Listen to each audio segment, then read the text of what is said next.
जय जय सीताराम। माँ भगवती देवी का आगमन का आगाज लग जाएगा।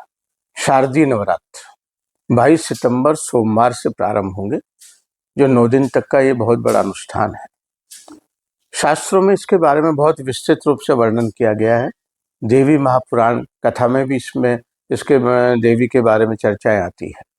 ऐसी मान्यता है कि महिषासुर का वध माँ दुर्गा ने किया तो 9 दिन तक ये युद्ध चला, और वह युद्ध का समय भी यही शारदीय नवरात्र थे, यानी शरद ऋतु के नवरात्र हैं।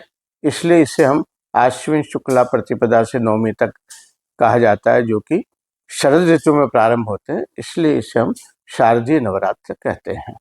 महिषासुर एक बहुत बड़ा राक्षस था, दैत्य था। उसे हर एक कोई परास्त नहीं कर सकता था।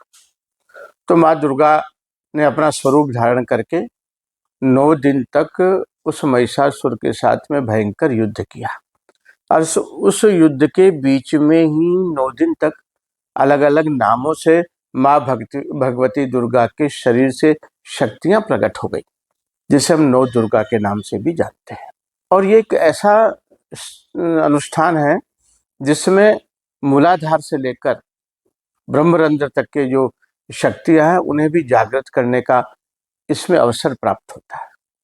एक मान्यता ये भी मानी जाती है कि भगवान श्री राम जब रावण से युद्ध करने की तैयारी कर रहे थे, तो उस समय भी माँ भगवती देवी की स्थापना करके 9 दिन का अनुष्ठान किया था। इसलिए यह भी एक अपने आप में बहुत बड़ा महत्वदायक है। इससे क्या होता है? नवदुर्गा की साधना करने से हमारे शारीरिक मानसिक स्थितियों में क्या बदलाव आता है? ये एक ऐसा अनुष्ठान है जिसके करने से हमें शरीर में रोग प्रतिरोधक क्षमता बढ़ती है, मानसिक स्थितियां सुधरने लगती है, और अध्यात्म का एक ऐसा पुंज, एक ऐसा स्रोत बन जाता है जिसे हम पूरे लंबे समय के अंतराल तक मन बुद्धि विचारों को भगवान के प्रति समर्पण रख करके एक नई ऊर्जा का प्रवाह हमारे शरीर में होता रहता है। ये कोई साधारण अनुष्ठान नहीं, साधारण पूजा नहीं। इसको विधि विधान से करना चाहिए, और तरीके से अच्छे विद्वानों का साथ लेकर के, महापुरुषों का संग लेकर के इस अनुष्ठान को करें।